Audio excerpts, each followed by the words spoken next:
નમસ્તે વિદ્યાર્થી મિત્રો, કેમ છો? હું છું ધર્મેશ અને આજે આપણે જોવાના છે ધોરણ 8 ની અંદર સામાજિક વિજ્ઞાન વિષય સેમેસ્ટર નંબર 2 પાઠ નંબર 11 છે સંયુક્ત રાષ્ટ્રો યુએન. આપણે ભાગ 1 ની અંદર આપણે ઘણા બધા મુદ્દાઓની વાતચીત કરી હતી. આપણે આજે આ ભાગ બનાવીએ છીએ એ બીજો ભાગ છે. આ બીજા ભાગની અંદર જે મુદ્દાઓની ચર્ચા નથી થઈ પહેલા ભાગની અંદર, આપણે આજે આ બીજા ભાગની અંદર આપણે એની ચર્ચા કરવાના છે. પહેલા ભાગની અંદર આપણે જોયું હતું કે વિશ્વ સંસ્થાની જરૂરિયાત શા માટે અને સંયુક્ત રાષ્ટ્ર સંઘનો જે ઉદ્ભવ થયો એની વિશે આપણે ચર્ચા કરી હતી. યુએનના મુખ્ય અલગ અલગ જે 3 થી 4 જે હેતુઓ છે એ પણ આપણે ચર્ચા કરી હતી.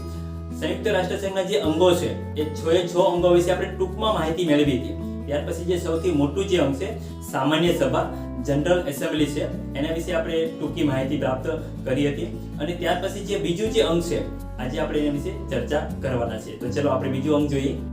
સંયુક્ત રાષ્ટ્ર સંઘના જે આપણે અલગ અલગ 6 એના અંગો જોયા છે, એમાંનું જે બીજું જે અંગ છે એને સલામતી સમિતિ, જેને સિક્યુરિટી કાઉન્સિલ તરીકે પણ આપણે એને ઓળખીએ છીએ. તો આ સિક્યુરિટી કાઉન્સિલની અંદર કુલ 15 જેટલા સભ્યો છે. 15 જેટલા સભ્યોમાંથી જે 5 જેટલા સભ્યો છે ને એ કાયમી સભ્યો છે, જેમ કે યુએસએ, બ્રિટન, ફ્રાન્સ, રશિયા અને ચીન. આ 5 સભ્યો છે. બાકીના જે 10 સભ્યો છે ને એ બિનકાયમી સભ્યો છે, એટલે એની દર 2 વર્ષે એની ચૂંટણી કરવામાં આવતી હોય છે. હવે આ જેટલા પણ સભ્યો રહેલા છે ને એ બધા સભ્યો છે દેશ વચ્ચે, દરેક દેશ વચ્ચે શાંતિ અને સલામતી જાળવવાનું કામગીરી કરશે. કોઈ પણ યુદ્ધ કરતું હોય છે ને તો એને રોકવામાં આવશે કે ભાઈ એને તમે યુદ્ધ ના કરો. યુદ્ધ કરશો ને તો અત્યાર સુધી કોઈનું સારું થયું પણ નથી અને સારું થવાનું પણ નથી. આપણને ખ્યાલ છે કોઈ વ્યક્તિ ઝઘડો કરતું હોય તો કંઈક મારામારી થશે અને કંઈક ને કંઈક નુકસાન તો જવાનું છે. બસ એ જ રીતે દેશમાં પણ આવું જ છે. જ્યારે પણ કોઈ ઝઘડશે તો નુકસાન તો જવાનું છે, એટલે શાંતિથી સમજાવશે. અમે આ સંયુક્ત રાષ્ટ્ર સંઘના જે સચિવાલયના જે વડા છે એને મહામંત્રી તરીકે ઓળખવામાં આવશે. જો યાદ રાખજો વિદ્યાર્થી મિત્રો, પરીક્ષાની અંદર આ વસ્તુ પૂછાય છે કે મહામંત્રી તરીકે કોને ઓળખવામાં આવશે. તો સંયુક્ત રાષ્ટ્ર સંઘના જે સચિવાલયના જે વડા છે એને મહામંત્રી તરીકે એને ઓળખવામાં આવે છે. હવે મહામંત્રીની નિમણૂક આપણે જોઈએ તો સલામતી જે સમિતિ છે એ સામાન્ય સભાને, જે પહેલું જે અંગ છે, પહેલા અંગને ભલામણ કરશે અને એમની ભલામણ થકી જ પછી મહામંત્રીની નિમણૂક કરવામાં આવતી હોય છે. તો મહામંત્રી જે છે એ વહીવટી અધિકારી છે. એ સમગ્ર જે સંયુક્ત રાષ્ટ્ર સંઘનો વહીવટ કરશે. જેમ આપણે ભારત દેશની અંદર આપણા રાષ્ટ્રપતિ છે એ સમગ્ર ભારત દેશનો જે વહીવટ કરે છે અને એમના નામે જે સમગ્ર વહીવટ ચાલે છે, બસ એ જ રીતે સમગ્ર જે સંયુક્ત રાષ્ટ્ર સંઘનો જે વહીવટ છે એ એમના નામે ચાલશે.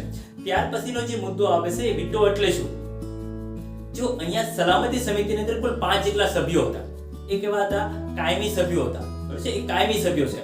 તો એ 5 સભ્યોમાંથી જો કોઈ એક સભ્ય પોતાનો મત જે છે એ નકારાત્મક આપે, કોઈ પણ નિર્ણય સાથે સહમતિ દર્શાવશે જ નહીં.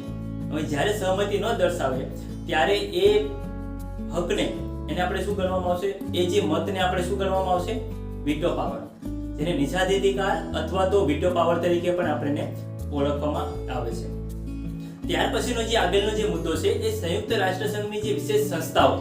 હવે એટલું યાદ રાખજો કે સંયુક્ત રાષ્ટ્ર સંઘ છે ને એ માત્ર ને માત્ર યુદ્ધકીય પરિસ્થિતિ ઉપર કામ નથી કરતું, પણ સાથે સાથે એ લોકોનું જીવન ધોરણ ઊંચું આવે, રોજગારી તકોની પ્રાપ્તિ થાય, લોકોનો સામાજિક, આર્થિક, શૈક્ષણિક અને સાંસ્કૃતિક વિકાસ થાય એના માટે પૂરતું ધ્યાન રાખે છે.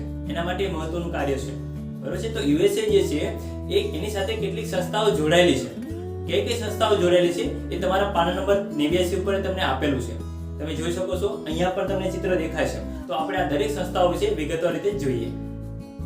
અહીં તમને કોષ્ટકની અંદર યુએનની વિશેષ સંસ્થાનું નામ, ટૂંકું નામ, સંસ્થાનું વડું મથક, સંસ્થાનું મુખ્ય કાર્ય તમને દર્શાવવામાં આવ્યું છે. આપણે પહેલું જોવા જઈએ તો વિશ્વ આરોગ્ય સંગઠન WHO, જેનું વડું મથક જીનીવા ખાતે આવેલું છે. એનું કામગીરી શું છે એ આપણે જોવા જઈએ તો દુનિયાના લોકોના શારીરિક અને માનસિક આરોગ્યમાં સુધારો થાય એ માટે પ્રયાસો કરવાના છે.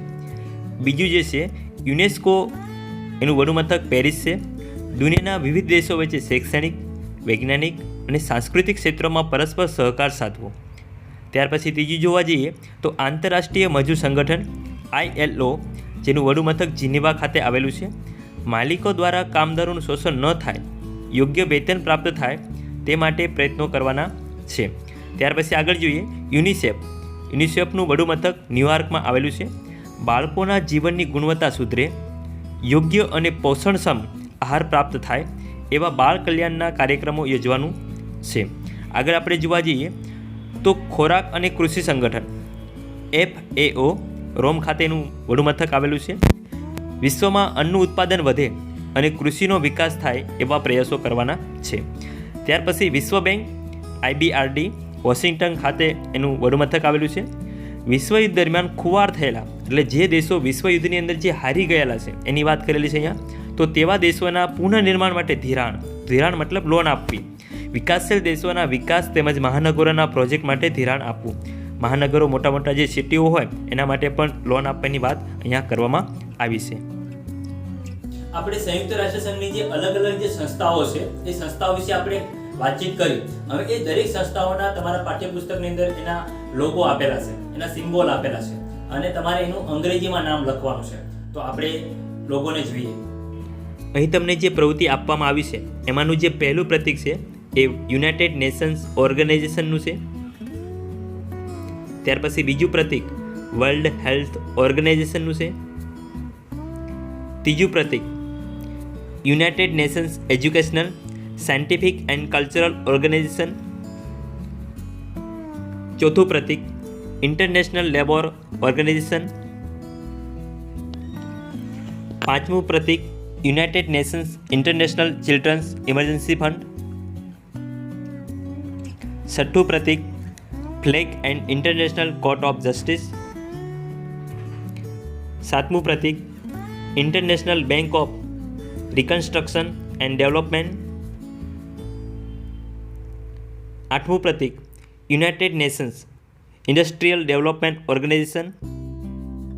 તો આવી રીતે તમને જે અહીંયા 8 પ્રતીકો તમને જે આપવામાં આવે છે એ પરીક્ષા માટે પણ ખૂબ જ અગત્યના છે અને તમે ચોપડીની અંદર તમે પેન્સિલથી અથવા તો પેનથી એને નોંધ કરીને રાખજો. સાથે સાથે પાઠ્યપુસ્તકમાં પણ તમારા બીજા કેટલાક પ્રતીકો આપવામાં આવે છે, આપણે એના વિશે પણ માહિતી પ્રાપ્ત કરી લઈએ. પહેલું જે પ્રતીક આપવામાં આવ્યું છે એ ઓલિમ્પિક રમતોનું પ્રતીક છે. ત્યાર પછી ITU જે છે બીજું પ્રતીક એ ઇન્ટરનેશનલ ટ્રેડ યુનિયનનું પ્રતીક છે. ત્યાર પછી જે ત્રીજું પ્રતીક આપવામાં આવ્યું છે એ રેડ ક્રોસનું પ્રતીક તમને આપવામાં આવ્યું છે. આગળનો આપણે મુદ્દો જોઈએ તો સંયુક્ત રાષ્ટ્ર સંઘને જે ભારતનો સાથ સહકાર પહેલેથી જ આપણે બીજા દેશોને આપતા રહ્યા છીએ. તમે જો આપણે ભારત દેશનો જ્યારે પણ ઇતિહાસ તપાસીએ છીએ ને ત્યારે આપણને ખબર પડે છે કે ભારત દેશે અત્યાર સુધીમાં ક્યારેય પણ કોઈ પણ દેશ ઉપર આક્રમણ કર્યું જ નથી. એટલે હંમેશા શાંતિની ઈચ્છા કરતો આવ્યો છે. તો બસ એનો સાથે મળીને કેટલાક જે પ્રદેશની ભૂમિ ઉપર કેટલાક વાદ વિવાદો હોય, મતભેદો હોય એને ઉકેલવા માટેનો એને સિદ્ધાંત પણ સ્વીકારેલો છે. તો હંમેશા શાંતિ સ્થાપવા માટે આ ભારત દેશ છે એ પ્રયત્નો કર્યો છે. તો ભારત દેશે જે એક વખત એમણે કોરિયાના યુદ્ધની અંદર જે સૈનિકો ખવાઈ ગયેલા હતા તો એમને પણ મદદ કરવા માટે ભારત દેશમાંથી કેટલીક ડોક્ટરોની ટીમ પણ મોકલી હતી, એટલે જેથી કરીને એમને મદદ કરી શકાય. આ ઉપરાંત પણ જે સલામતી સમિતિ અથવા તો બીજી જે સમિતિઓની અંદર પણ ભારતના સભ્યોને મોકલ્યા છે, જેથી કરીને ભારત દેશના જે લોકોનો જે જ્ઞાન અનુભવ છે એનો લાભ પણ વિશ્વના લોકોને મળી શકે. આ ઉપરાંત પણ પંચશીલનો જે સિદ્ધાંત છે એ વિશ્વ સમક્ષ રજૂ પણ કર્યો હતો. ત્યાર પછીનો જે આગળનો જે મુદ્દો છે એ માનવીના ભવિષ્યની ઉજ્જવળ આશા.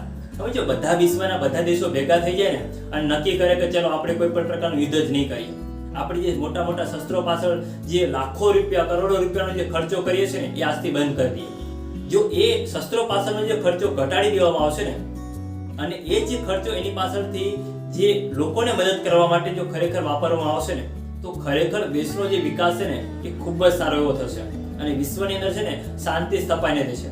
જે દેશો ઝઘડી રહ્યા છે, યુદ્ધો કરી રહ્યા છે એના કારણથી માત્ર ને માત્ર નુકસાન જ જાય છે, કોઈનો કોઈ લાભ પણ થવાનો નથી. તો બસ આ પાઠમાંથી આપણે આ શીખવાનું અને જાણવાનું છે. વિદ્યાર્થી મિત્રો, આપણે આ પાઠને પૂર્ણ કરીએ પહેલા અત્યાર સુધીમાં આપણે જેટલા પણ મુદ્દા ભાગ 2 ની અંદર જોયા છે એને એક વખત રિવિઝન કરી લઈએ છીએ. આપણે જોઈએ તો ખરા આપણને કેટલું યાદ રહ્યું છે. તો ચલો મારી સાથે સાથે તમે પણ યાદ કરતા રહેજો કે આપણને કેટલું યાદ રહ્યું છે. આપણે સૌપ્રથમ મુદ્દો જે જોયો તો એ સલામતી સમિતિ, સિક્યુરિટી કાઉન્સિલ, જેની અંદર 15 જેટલા સભ્યો હતા.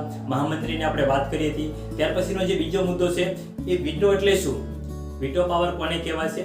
કોઈ પણ જે 5 સભ્યો છે એ 5 સભ્યોમાંથી જે પોતાનો જે મત છે એ નકારાત્મક આપશે તો એને આપણે વીટો પાવર તરીકે આપણે ઓળખીશું. ત્યાર પછી સંયુક્ત રાષ્ટ્ર સંઘની વિશેષ સંસ્થાઓ, એના આપણે અલગ અલગ સિમ્બોલો, એના વિશેનો આપણે કોષ્ટક આના દ્વારા આપણે અભ્યાસ કર્યો હતો.